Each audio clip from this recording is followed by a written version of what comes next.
마지막 세션입니다. 한중일 응답 공간의 특징에 대한 주제로 말씀을 이해해 주시겠습니다. 하동군의 총괄 건축가로 계십니다. 문철수 선생님이 한국 전통 음차 건축 공간의 미학이라는 주제로 준비를 하셨습니다.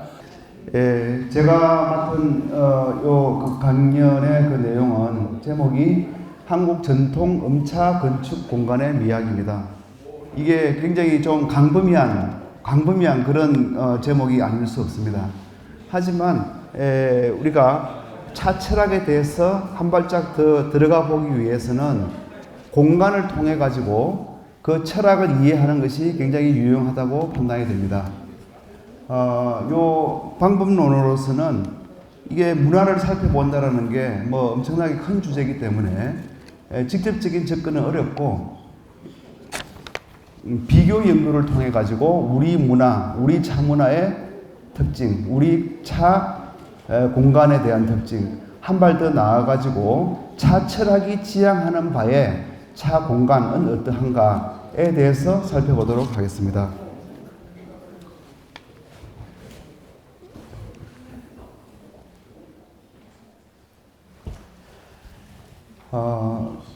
비교 대상으로서는 일본의 그 초암 차시를 대상으로 했는데요.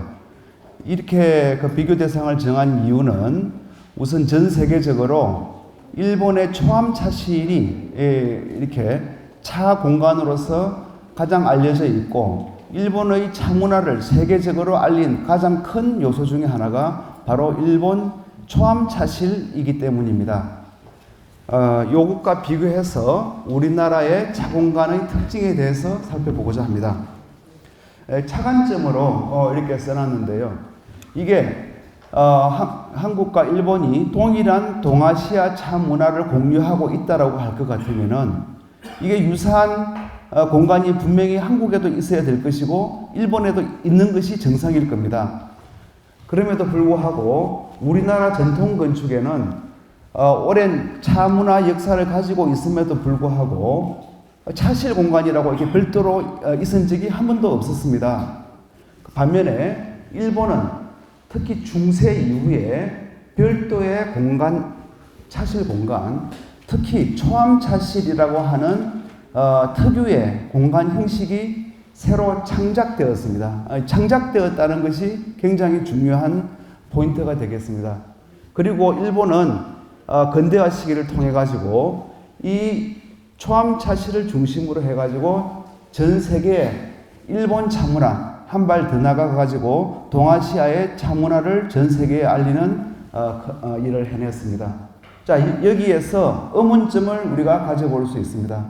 같은 차 문화권 아닌데 왜 일본에만 별도의 초암 차실 공간이 갑자기 창조되었는가? 여기에 착안을 해서 연구를 시작하게 되었습니다. 자, 그러면은 가설을 세워볼 수 있겠죠. 차문화 전개에서는 차 공간이 한국에는 특별하게 없는 이유가 차 공간이 특별하게 필요가 없다. 다시 말씀드려서 한국에 있어서는 이미 갖추어져 있는 이런 필요 충분 조건이다 하는 말씀을 드릴 수가 있겠습니다. 그런데 일본에 있어서는 어떤 요소, 차 문화의 전개에 필요한 공간적인 요소가 결핍되어 있다라고 가정한다면 이것을 창작해야 될 필요가 있지 않았겠는가, 이렇게 가설을 세울 수가 있을 것입니다. 그래서 별도 차실 공간 창조 후에, 즉 일본의 초암 차실이 창작된 이후에 양국의 음차 공간 특성을 이렇게 비교를 해보면은 차실 공간 철학이 지향하는 목표, 그리고 양국 간의 차이점, 그리고 두 지역 간의 음차 공간 특성 차이, 이 발생 원인과 이유를 밝힐 수 있을 것이라고 생각됩니다. 자, 그러면은 우리나라 차 문화에 대해서 일단 간략하게 살펴보도록 하겠습니다. 이게 차 문화라는 것은 크게, 그리고 차실 공간이라는 것은 공간 예술에 포함되는 거라고 말씀드릴 수가 있겠습니다. 그런데 뭐 이거는 우리나라 그 예술 철학에서 다 공통적으로 이제 공인된 바이긴 하지만 우리나라 전통 예술의 공통적인 뿌리는 뭐니 해도 이렇게 무속 신앙에 있다 이렇게 공인되고 있습니다. 우리나라의 모든 예술에는 그 바탕에는 무속적인 그런 예술미가 흐르고 있다. 이렇게 말씀을 일단 드릴 수가 있겠습니다. 자, 그리고 차문화로 넘어와 가지고 이 그림에서 보시다시피 추사에 이제 명선이라는 휘호인데요. 여기에 차문화가 지향하는 모든 것이 다 들어있다고 저는 판단이 됩니다. 저 명자는 뭐 차싹 명자죠. 그러니까 어린 잎차, 어린 잎을 가지고 차를 마시면서 참선을 추구한다라는 그런 뜻이 되겠습니다. 사실은 이 두 글자가 차철학이 지향하는 바를 바로 직접적으로 나타낸다라고 말씀드릴 수가 있겠습니다. 여기서 중요한 것은 바로 저 선자입니다. 차철학이 지향하는 것, 즉 명으로서 궁극적으로 지향하는 바는 선입니다. 선이라는 것은 뭐냐면은 바로 철학적인 용어로 말씀드리면은 그냥 초월이라고 말씀드릴 수 있겠습니다. 한 칸 앞으로 넘어가 가지고 여기에서 그 무당이 지금 이렇게 망화경에서 구설을 하고 있습니다. 여기에서도 무교가 지향하는 궁극적인 목표는 무엇이냐? 바로 자기 자신을 잃어버리는 초아, 즉 엑스타시로 진입하는 것, 초월하는 것, 이 자체가 무교의 극적인 순간이다. 이렇게 말씀드릴 수가 있겠죠.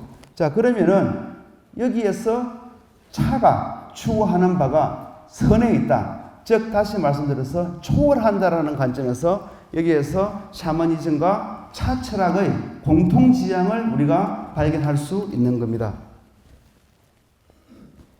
그래서 여기에서 뭐 이렇게 특징을 정리를 하자면은 무당굿 여러분들 다 아시죠? 외국 분들은 잘 뭐 이해 못 하실지 모르겠으나 우리나라의 무당굿을 이렇게 자세히 들여다 보면은 막 질서 없이 무질서하게 그리고 역동적으로 이렇게 막 격한 움직임을 가지고 어느 순간에 절정에 이르러서 자기 자신을 잃어버리고 접신하는 그런 과정을 가지고 있습니다. 그래서 이걸 단계별로 살펴보면은 애초에 격식의 부정, 그러다가 움직임이 있기 시작하고 점점 격해지기 시작하고 그리고 가면 갈수록 역동적으로 움직임이 변화하다가 극적으로 어떤 순간의 변화의 순간이 오게 됩니다. 그러면서 그 엑스타시로 해가지고 접신, 이렇게 새로운 세계로 초월한다 하는 이런 과정을 가지고 있죠. 그래서 뭐 옆에 보시면은 이렇게 제가 해석을 해놨습니다. 이거를 우리가 의식 못했지만 우리나라의 모든 전통 건축에는 이런 의식이 깔려 있었다라는 걸 제가 말씀을 드리겠습니다.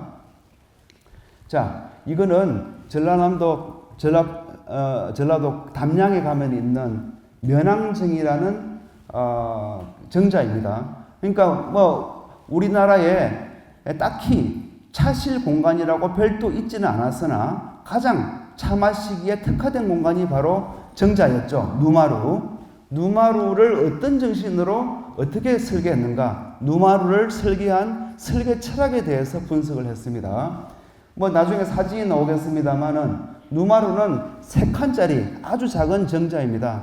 그럼에도 불구하고 이 면왕정을 지은 송순 선생은 백리형국이라고 이름을 지었습니다. 그래서 그냥 흔히 면왕정의 백리형국이다. 이렇게 우리가 표현을 합니다. 대단하죠? 백리라는 건 40km를 말하는 건데 저 초가 상간 하나가 40km를 갖다가 앉는다. 이런 뜻이 되겠죠. 뭐 전라도 쪽에는 평야가 많고 하다 보니까 실제로 제가 저걸 분석을 하면은 왼쪽에 있는 그림을 보면은 추월산에서부터 저쪽에 왼쪽에 있는 산까지 그 길이가 지도로서 재어보면은 40km가 넘습니다. 실제로 저기 올라가 보면은 나주까지도 보이거든요. 그런데 건물이 어마어마하게 크냐? 그렇지 않습니다. 딱 3칸짜리 정자였고 그런데 올라가 보면은 야 정말 대단하구나 하는 그런 느낌을 가질 수 있는 그런 공간 크기를 가졌습니다.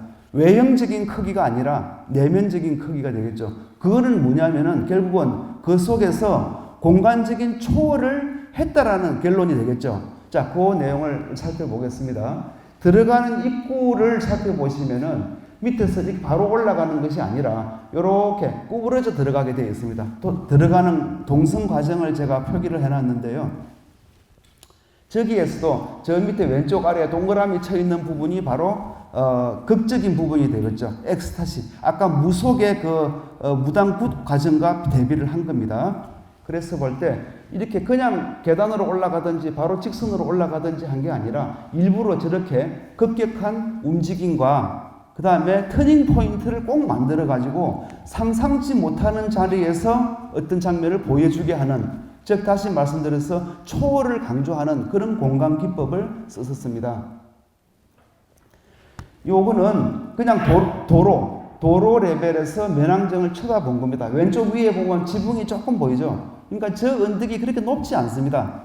높지 않고 실제로 최근에 만들어 놓은 계단이 직선으로 바로 되어져 있는데 저 직선으로 가버리면은 이런 그 설명을 이해할 수가 없고요. 옛날에 들어가던 돌아 들어가던 그 옛날 접근로로 들어가다 보면은 이게 어마어마하게 큰 공간감을 가지고 있다. 건물은 작으나 건물은 3칸밖에 안 되지만 백리의 공간감을 가지고 있는 건물을 만날 수 있다는 것을 느낄 수 있습니다. 사진 따라가 보겠습니다. 접근을 하면은 좀 전에 접근하다 보면은 그냥 그렇게 조그마한 건물이에요. 근데 이렇게 접근하고 하다 보면은 건물이 점점 나에게 다가오겠죠. 그러다가 이렇게 우리가 흔히 보는 그냥 그 정자인데 들어가 보면은 이렇게 보이면서 아까 지도에서 제가 분석했던 오른편에 있는 절벽이 있는 저기가 추월산입니다. 왼쪽에 쭉 끝 가면 용부산이라고 이제 그 전라도의 그 큰 평야가 한눈에 들어오는 그런 걸 가지게 되겠죠. 위에 있는 건물이라서 저 건물에 진입하기 전까지는 바깥의 장면이 거의 안 보입니다. 그런데 저 정자에 들어가 가지고 정자의 가운데 방에 앉아 가지고 문을 제끼는 순간 이런 장면 저런 장면이 한눈에 들어오게 됩니다. 이게 사진으로 표현이 잘 안 돼 가지고 자, 이런 장면을 한눈에 갑자기 확 보여준다고 한번 상상해 보십시오. 이게 동영상이 아니어서 조금 죄송합니다만은 이게 저런 장면을 그냥 사진으로 보는 거하고 조금 전에 제가 설명드렸듯이 이런 그 과정을 겪어가지고 끊고 해가지고 상상 못하는 시간과 장소에서 갑자기 저렇게 멋진 장면을 탁 내 보여주는 겁니다. 이러면서 그 안에 앉은 차이는 초월하게 되는 거죠. 자기 자신을 초월하게 되는 겁니다. 이런 방법을 구현을 했었어요. 그래서 이걸 우연히 만든 게 아니고 송순 선생은 반드시 이걸 갖다가 의식을 했고 그렇게 만들었습니다. 그래서 자기 스스로 백리형국이라는 제목을 붙였어요. 초가 상간의 백리형국입니다. 이 장면이 눈앞에 실제로 펼쳐져 있다라고 생각하고 위에서 내려다 본다라고 생각해 버리면은 당연하게 그런 느낌이 들겠죠. 이렇게 무한한 자연을 우리는 만남으로 해가지고 내가 내 스스로를 초월하는 그런 공간적인 기법을 썼습니다. 또 다른 사례를 보겠습니다. 이건 뭐 특별한 건물에만 있는 게 아니에요. 우리가 의식 못해서 우리한테는 너무나 익숙해서 의식 못할 뿐이지 우리의 모든 건축 공간에는 샤머니즘적인 그런 그 공간 미학이 담겨져 있습니다. 뭐 이건 추사가 옛날에 제주도에서 유배 갔을 때 살았던 건물인데요. 뭐 모형이 있어서 제가 이렇게 찍어 왔습니다. 여러분들 저 왼쪽 위에 있는 그림을 보시면은 입구가 있을 것 같으면 일반적으로는 왼쪽 위에 있는 건물 중앙을 통과해 가지고 들어오는 게 당연하겠죠. 그죠? 일반적으로 기하학적인 질서를 생각한다 할 것 같으면은 가운데로 들어오는 것이 정상일 겁니다. 그럼에도 불구하고 우리나라의 대부분 건물들은 직선으로 들어오는 경우가 거의 없어요. 지금 이 건물도 마찬가지지만 저게 점선으로 해난 저 통로로 해가지고 이렇게 꺾어서 들어오게 되어 있습니다. 저거를 일부러 그렇게 만들어 놨다고 생각하시면 됩니다. 저런 사례는 제가 그냥 여기서 시간 관계상 현역에서 그렇지 일반 사대부의 그 양반 주택에 가면 훨씬 더 이렇게 꺾어 들어가는 이런 사례, 돌아 들어가는 사례, 이런 현상들이 그 현저하고요. 더더군다나 절에 가면은 더더욱 현저합니다. 여기는 뭐 차실 공간이기 때문에 그런 거는 빼고 주택을 가지고 했는데, 그러고서 들어가 보면 사랑채에서 차를 마시게 되겠죠. 그리고 옆에 있는 요 모형이 전시가 되어 있더라고요. 이 건물 방 크기가 얼마나 작으냐 하는 걸 보여주기 위해 가지고 옆에 있는 사람한테 좀 서보라 했어요. 키가 좀 큰 사람이긴 하지만 일어서면 머리가 닿습니다. 천정에. 팔을 벌리면은 거의 방이 꽉 찰 정도로 저렇게 조그만 방이었었어요. 그런데 그 방에 앉아가지고 바깥을 탁 내다보면 이런 장면이 보이는 겁니다. 우리가 보기에는 워낙 익숙해가지고 별거 아니죠. 별거 아니지만은 이 작은 방, 어둡고 작고 천정이 낮고 코딱지만한 방에서 문을 열고 저 마당을 봤을 때는 저 공간 크기는 어마어마하게 커지게 느껴지는 겁니다. 상대적인 개념이 되겠죠. 좀 전에 봤던 면왕전과 거의 유사한 그런 그 공간 기법을 적용한 것을 알 수 있습니다. 요거는 뭐 얼마 전에 철거한 그냥 경상남도 지방에 있는 농가예요, 농가. 그런데 왼쪽 도면을 보시면은, 왼쪽 위에 있는 도면을 보시면은 좀 전에 봤던, 제주도에서 봤던 그 농가, 유배주택과 거의 비슷한 지금 그 배치를 가지고 있습니다. 오른편으로 안채가 있고, 아래쪽으로 사랑채가 있고, 왼편에 행랑채가 있는 그런 집이고요. 이것도 역시 행랑채 가운데로 접근하는 것이 아니라 행랑채와 사랑채 사이로, 틈 사이로 들어가 가지고 꺾어서 저기 점선이 있는 것처럼 꺾어서 사랑채, 즉 차를 마시는 공간, 손님이 가게 되는 공간은 안채가 아니죠. 사랑채에서 차를 마십니다. 거기에 접근을 하게 됩니다. 그러고서 철거 직전이니까 폐가라 다 됐는데요. 여기에서 디테일을 좀 보겠습니다. 디테일. 원래는 이 건물이 흙벽이었습니다. 흙벽이었고, 이렇게 다 쓰러져가는 그런 상태가 되는데, 오른쪽 아래 사진 보면은 저기에 봉창이 있죠, 봉창. 우리 자다가 봉창 두드린다 할 때 하는 그 봉창. 벽에 구멍을 뚫어서 대나무 가지로 이렇게 엮어놓은 거. 저게 일본 차실에서 시다지 마도라 해가지고 아주 일본 차실의 디테일에 정형화된 그런 모양입니다. 근데 우리는 그냥 썼어요. 저게 시다지 마도고 한국말로는 봉창입니다. 그리고 안채의 왼쪽 아래 사진의 오른편 조그만한 그 문짝 한번 보세요. 우리는 그냥 저거 그냥 썼습니다. 물건을 내거나 할 때 편리하게 쓰기 위해 가지고. 그런데 저게 이제 일본 초암 차실에서는 니지리 굿지라 해가지고 저런 디테일이 그냥 아주 유명한 그런 사례로 쓰이고 있죠. 자, 이게 이제 사랑채입니다. 농가주택에 사랑채 해봐야 굉장히 볼품 없습니다만은 여기에서 한번 우리가 들여다봐야 될 거는 여기 왼쪽 아래 사진에 보면은 텐마루가 없죠. 텐마루. 일본 초암 차실에 텐마루 없는 거, 엔가와가 없이 들어가는 것도 거의 똑같은 그런 디테일입니다. 봉창 있는 것도 마찬가지고요. 자, 그래서 우리는 여기서 디테일이 중요한 것이 아니라, 우리나라 전통 건축에서는 무속신앙의 어떤 초월을 지향하는 바와 같은 그런 공간을 추구했었구나. 그리고 그거는 차하고 초월이라는 관점에서 일맥상통하는구나. 이렇게 이해할 수가 있을 겁니다. 자, 그러면은 일본하고 비교를 한번 해보겠습니다. 우리나라는 크게 이게 위도가 이제 차이가 많이 나기 때문에 북부, 중부, 남부로 돼 있죠. 남부는 우리 대충 다 아는 상황일 거고, 북부형을 보시면은 저게 남부나 중부하고 굉장히 다릅니다. 중부나 남부는 대청마루가 있죠. 대청마루. 근데 북부는 대청마루가 없습니다. 이거는 공간에 있어가지고 굉장히 큰 차이를 유발합니다. 철학적인 차이를 유발하게 되어 있어요. 그래서 대청마루가 있는 저런 홑집, 헛집의 경우에는 집이 커지게 되면은 왼쪽 아래 그림처럼 동이 분리를 합니다. 그리 될 수밖에 없겠죠. 당연하게.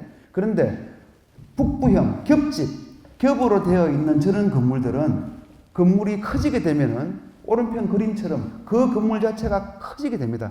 부피가 커지게 되어 있어요. 자, 그러면은 저기에서 큰 이제 구분이 생깁니다. 중부형하고 남부형은 집이 커지면 커질수록 마당이 생기게 되죠. 마당이 중심이 되는 겁니다. 빈 공간이 중심이 되면서 건물이 발전하게 돼요. 근데 북부형은 어떻게 되냐면 건물이 커지게 됩니다. 마당 개념은 원래부터 없었고 끝까지 없어지는 겁니다. 자, 이게 일본어로 전해집니다. 제가 지금 시간 관계상 마음이 급해가지고 너무 빨리 진행하는 것 같기도 한데 이해 좀 부탁드립니다. 사회자님이 저한테 부탁을 하셔가지고. 자, 이게 일본어로 전파가 됩니다. 오른편에 보시면은 일본하고 한국하고의 평민형이 비교가 되어 있죠. 이거 뭐 너무 똑같지 않습니까? 이거는 왼쪽이 한국이고 오른편이 일본에 있는 평민형이에요. 똑같아요. 온돌이 있다 없다 이외에는 정말 민가 평면은 판박이처럼 똑같습니다. 더더군다나 위에 있는 거는 북부 지방에서도 평안도 지방이고 밑에 있는 것은 한경도 지방에 있는 우리나라 전통 민가 평면이거든요. 이게 이 두 개의 유형이 다른 거는 뭐냐면은 저기 정직간이라고 되어 있는 거 있죠. 아래편 정직간. 부뚜막에 불을 떼면 이게 따뜻하니까 부뚜막을 넓게 해가지고 그걸 거실처럼 만들어 썼던 겁니다. 한경도 지방에서는. 그리고 평안도 지방에서는 조금 나으니까 그 정직간이 작아요. 없습니다. 그런데 이게 일본에 가가지고서는 저 정직간이 하나의 방으로 돼가지고 히로마라 해가지고 광칸이라는 방이 됩니다. 그리고 평안도형 위에 있는 거는 뭐 거의 아궁이만 없으면은 똑같죠. 아궁이만 없으면은. 그러고서 우리 그 흙바닥으로 되어 있던 정직간 바닥은 일본도 똑같이 도마라 해가지고 흙바닥입니다. 뭐 이게 그냥 똑같은 거예요. 너무 똑같은 겁니다. 자, 그런데 우리나라 지도를 한번 보시면은 왼편 남부지방, 중부지방 왼편 이게 흰색으로 되어 있죠. 저 흰색이 뭐냐 하면 바로 그 대청마루가 되어 있는 그런 공간 지역이에요. 근데 저 대청마루의 기원이 우리나라가 아니라고 저는 판단합니다. 왜냐하면은 저 대청마루가 어느 쪽에 붙어 있나요? 왼쪽 아래쪽에, 그러니까 서쪽 남쪽으로 붙어 있죠. 중국으로부터 어느 시기엔가 그 사합원 주택이 들어온 것으로 추측합니다. 어느 시기인지는 확실치 않습니다. 그런데 오리지널로 우리 한반도에서 생긴 평면형이 뭐냐? 바로 한경도형, 왼쪽 아래에 있는 한경도형이 아마 오리지널 만주 내지는 우리나라 한반도의 고유의 평면형이라고 생각합니다. 그게 조금 내려가 평안도로 가면 위로 이제 갔을 거고, 그게 일본으로 건너가가지고 저렇게 온돌이 없었을 테니까 히로마가 되고 저랬겠죠. 그러면은 한국하고 일본의 오리지널 평면 원형이라는 것은 같은 겁니다. 같은 거예요. 자, 그걸 생각하고 넘어가 봅시다. 그러면은 일본에는 초암 차실이라는 것이 생겼으면 한국에는 왜 그게 필요 없었을까? 의문이 생기죠. 그걸 풀어보도록 하겠습니다. 자, 그래서 아까 대청마루가 있는 집은 헛집이기 때문에 건물이 이제 대규모화 되어버리면 마당이 생긴다 했습니다. 미음자로 되면서. 그런데 이렇게 겹집일 경우에는 건물이 커지게 되죠. 그러면서 방 칸수가 저렇게 커지게 됩니다. 자, 그래서 처음에는 이렇게 우리나라 말로 하면 정직간 들어가가지고 방으로 들어가던 것이 이게 남녀 구분이 생기기 시작하면서 저렇게 이제 구분이 되어지겠죠. 남자가 부엌에 잘 안 들어가니까. 자, 그래서 이게 일본에서는 이게 점점 발전해가지고 저기 자식키라고 되어 있는 저 자식키가 바로 일본에서 말하는 차실 공간이 되는 겁니다. 근데 일본에서 이게 일본의 문화야라고 하고 내놓은 초암 차실일 경우에는 저 자식키를 말하는 것은 아니었었어요.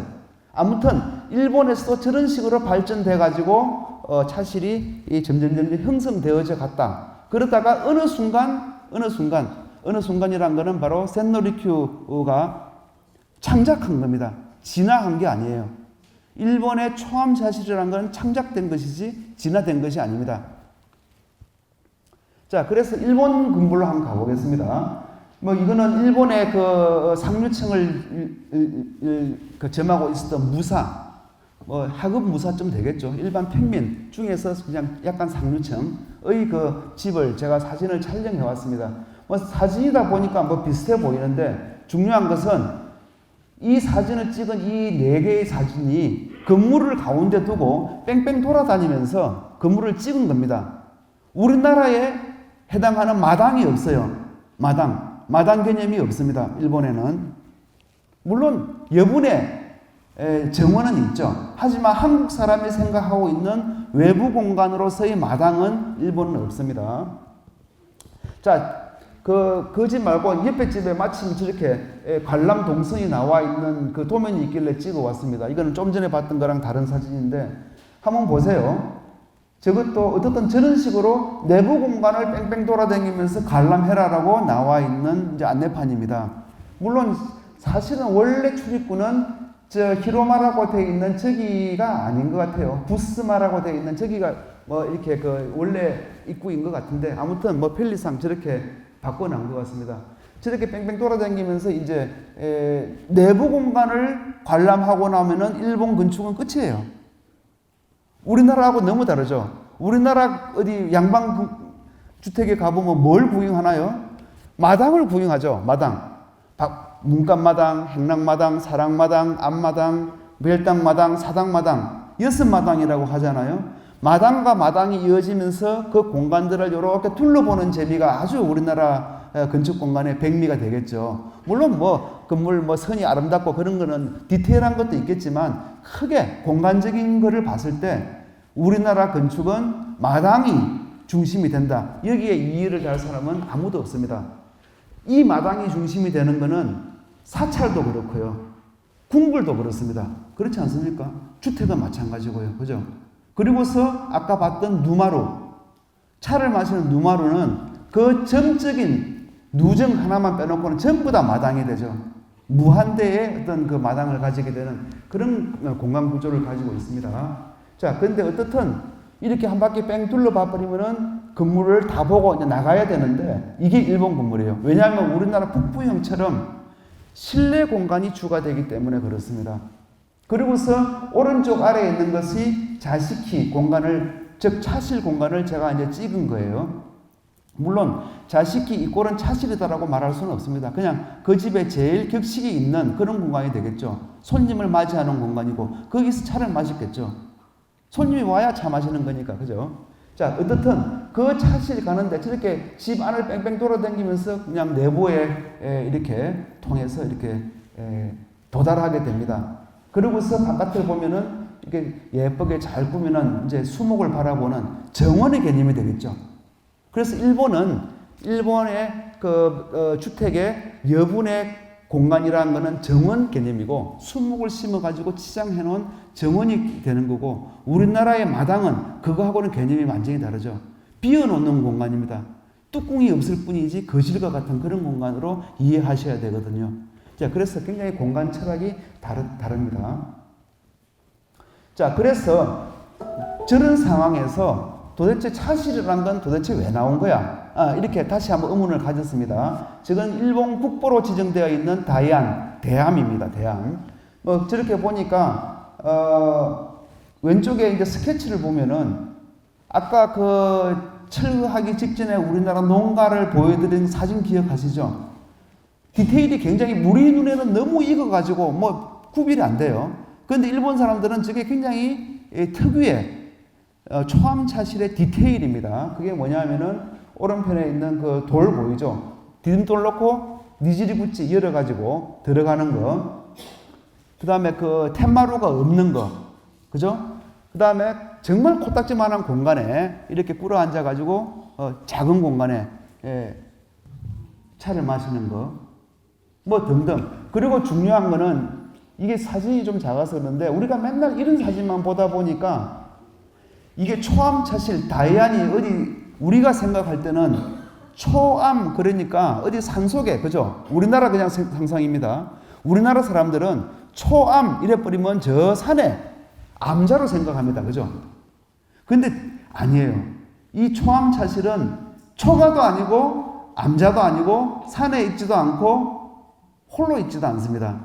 자, 그게 이제 우리가 우리 상식 가지고 자꾸 초암 차실을 보니까 흔히 빠지게 되는 이제 실수가 되겠죠. 요거는 그 다이안 왼쪽 사진에 보시면은 여기 텐마루를 쭉 가가지고 바로 앞에 보이는 마주 보이는 그 방 하나가 다이안이에요. 그러니까 초암 아닙니다. 그죠? 큰 건물에 붙어 있는 별동으로 붙어 있는 그냥 그 별실이에요. 그리고 그 옛날에 그 다이안을 그린 그림입니다. 가운데 있는 사진은. 그리고 오른편에 있는 거는 구글 맵을 통해 가지고 이제 캡처해 온 거예요. 저 보시면 빨간 점 찍힌 저 건물이 대암이 있는 그 절이고요. 그 건물을 위에 지붕에서 이제 보면은 오른편 안으로 조그맣게 삐져나온 지붕 하나 보이죠? 그게 다이안 방입니다. 그러니까 우리나라에서 생각할 때는 야, 다이안이라는 거는 초암 차실이니까 아마 산에 있을 거야. 1번. 그 다음 절 근처에 있을 거야. 2번. 3번 초가집일 거야. 4번 외따로 떨어져 있을 거야. 전혀 아니에요.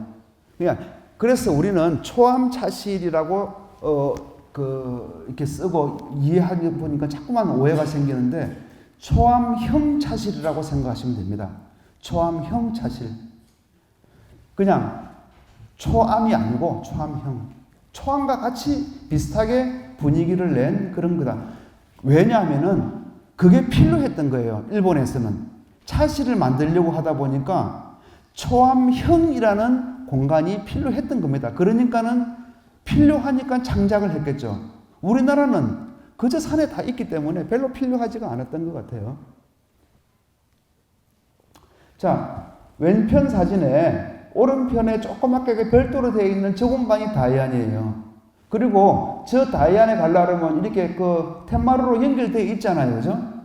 그럼에도 불구하고 여기서 바깥으로 나가가지고 바깥으로 저기 대나무로 펜스 만들어난 데 있죠. 그걸로 해가지고 오른편으로 돌아가가지고 바깥으로 돌아가야 됩니다. 일부러. 그죠?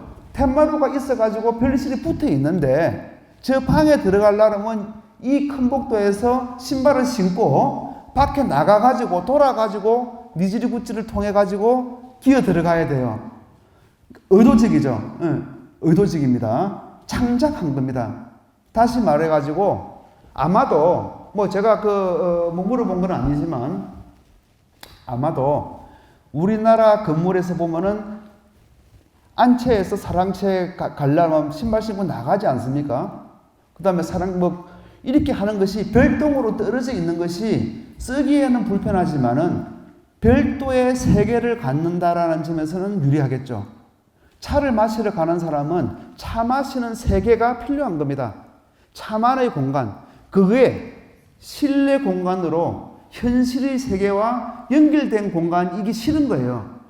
그래서 신발을 신고 같이 붙어 있는 건물임에도 불구하고 일부러 신발을 신고 밖으로 나가서 뒤로 들어가게 만들어 놓은 겁니다. 그리고 그 디테일도, 건축적인 디테일도 이 본체는 절이더라고요. 이 절이 가지고 있는 큰 규모하고는 전혀 달리 그냥 아까 봤던 그런 그 니지리구찌라든지 시다지마도라든지 그 다음에 그 흑벽이라든지 그죠? 이런 것들을 잔뜩 이제 적용을 한 겁니다. 그러면서 마치 정말 한적하고 외따로 떨어져 있고 소박하고 천상에 있는 것 같은 그런 분위기를 연출하려고 했던 거예요. 그러면 한국 사람이 봤을 때는 야 이거 우리는 뭐 평상시에 우리가 이런 데 쓰고 있어. 아까 보셨잖아요. 철거하기 직전에 남부지방에 있던 농가의 그 사랑채 머리가 닿고 뭐 그런 걸 우리는 평상시에 쓰고 있는 겁니다. 거기에 차만 마시면 돼요. 별도의 차실이 필요 없는 겁니다. 그런데 어떻든 그게 좋다 나쁘다가 아니에요. 차를 마시려고 하는 차인이 도달하고자 하는 철학적 목표, 공간적 목표에 저런 별도의 철학적 공간을 가지고 싶은 것은 당연한 일이었을 것 같아요. 그래서 샌리큐라는 천재가 저런 거를 창작한 것 같습니다. 그럼에도 불구하고 우리나라의 경우 저런 게 워낙 보편적으로 이렇게 깔려져 있다 보니까 별로 필요를 못 느꼈겠죠. 거기에서 저 공간이 추구하는 목표가 뭐였겠느냐를 한번 생각해 봐야 됩니다. 저는 디테일이 중요한 거 아니죠. 디테일이야 얼마든지 적용할 수 있겠지만 왜 저렇게 굳이 뻔히 저렇게 큰 건물에 방이 모자라서 그런 것도 아닐 텐데 저렇게 어렵게 만들었을까를 한번 생각해 보면은 그거는 차인이 차를 마실 때 속세와 별도로 구분된 어떤 새로운 세계를 가지고 싶었을 겁니다. 차 철학이 지향하는 바의 공간. 그거는 뭐냐면 바로 초월의 공간이 되겠죠. 초월의 공간. 그래서 아까 우리나라의 그 무속신앙이 모든 공간 예술의 그 바닥이 있다라는 말씀을 드렸고 우리는 이미 충족되어 있었을 것이다. 이렇게 제가 설명드릴 수 있을 것 같습니다. 자, 그래서 좀 전에 급하게 바쁘게 말씀드린 것을 갖다가 이제 정리를 해보자면은 어떻든 일본 차시를 한 번만 더 생각해 봅시다. 그래가지고 일부러라도 그렇게 좁은 공간에 기어 들어가가지고 컴컴한 공간에서 팽주가 내어주는 차 한 잔을 받아들고 요걸 마시는 순간 제로로 소멸되어 없어지는 겁니다. 아마도 공간적인 시나리오는 그렇게 짜여졌을 거예요. 그리고 일본에는 아까 말씀드렸다시피 이제 통로만 있을 뿐이지 마당 개념 없다 그랬잖아요. 근데 일본 차실에는 로지라 해가지고 이렇게 단계별로 구획된 이런 외부 마당이 정원이 있습니다. 요 공간을 거쳐서 이제 그 차실로 외부 공간을 통해서 들어가게 해놨는데 물론 그 차실도 내부를 통해서 들어갈 수도 있어요. 하지만 차를 마시러 가는 손님은 그 공간을 통해서 가게 되어 있습니다. 그거는 결국은 별도의 세계를 가지고 싶은 그런 열망이었을 것이고 그 공간이 외부에서부터 점차 압축돼 가지고 한 단계를 지나면서 공간은 점점 축소돼 가지고 마지막에는 건물로 들어갈 때는 기어 들어갈 정도로 작아지고 최종적으로는 차 한 잔으로 찻잔 안으로 응축되어 있는 그 공간을 차인이 차를 마심으로 해가지고 완전히 없어진다 하는 것. 그럼으로써 초월이 이루어진다 하는 그런 공간적 시나리오였던 것 같습니다. 반면에 우리나라의 경우에는 제로 0이나 무한대나 비교할 수는 없지만 우리나라의 경우에는 저렇게 정리해놨던 바대로 이게 자연으로 사라져버리는 무한대로 사라지는 이런 정신 세계를 가졌던 것 같아요. 그래서 한국 사람들은 어떻게든 자연이랑 가까이 가려고 합니다. 자연에 들어가 있는 것이 내 자신이 소멸되고 내 자신은 없어지고 내 에고가 없어지고 신의 영역에 다가가는 그런 그 철학을 가지지 않았겠는가 이렇게 생각을 합니다. 그래서 아마도 역사를 통해서 그렇게 많은 시인들이 차를 마시고 그렇게 차를 찬미하지 않았나 이렇게 생각합니다. 자, 바쁘게 왔습니다만은 저도 이게 너무 시간이 급해가지고 빨리 해야지 하다 보니까 무슨 말씀을 드렸는지 모르겠어요. 뭘 빼먹었는지도 모르겠고 그냥 이해해 주시기 바라고 어떻든 결론을 한번 제가 읽어보겠습니다. 아마 중국도 마찬가지일 거예요. 중국은 사실은 그 와중에 중국의 차실 공간이라는 자체가 사라져버려 놓으니까 이게 비교할 대상이 좀 없습니다. 제가 공부를 좀 더 하면은 또 찾아낼 수도 있을런지 모르겠죠. 자, 일단 우리나라하고 일본하고 비교했을 때 한일 양국 음차 공간의 미학적인 공통점은 차 마심의 과정을 통해서 일상 세계에서 벗어나 피안의 영역으로 초월해 가는 데 있다. 이렇게 결론을 지을 수 있고요. 단 거기에서 차이점을 굳이 이제 찾아보자면은 일본은 역시 불교의 나라가 돼가지고 이게 약간 철학적으로 선불교적인 공성 요거는 약간 불교적인 지식이 좀 있어야 될 것 같아요. 어떻든 우리가 또 느낌으로 다 느끼지 않습니까? 그래서 일본 초암차실 경우에는 선불교적인 공성을 구체적으로 추구한 것 같다. 더더군다나 샌리큐가 원래 선성이었잖아요. 원래 그 선불교 그 중이었기 때문에 뭐 어떻든 그런 경향이 있겠죠. 우리나라의 경우에는 역동적 진입 과정과 최종 장면에 맞닥뜨리게 되는 돌발적인 무한자연과의 결합을 통해서 무한대로 확장되면서 내 자신을 초월해가는 그런 샤머니즘적인 그런 의미가, 초월의 의미가 담겨 있다 라는 걸 갖다가 말씀드릴 수가 있겠습니다. 아마 시간을 제가 조금 줄인 것 같은데요. 아무튼 제 강의는 이걸로 마치도록 하겠습니다. 들어주셔서 감사합니다.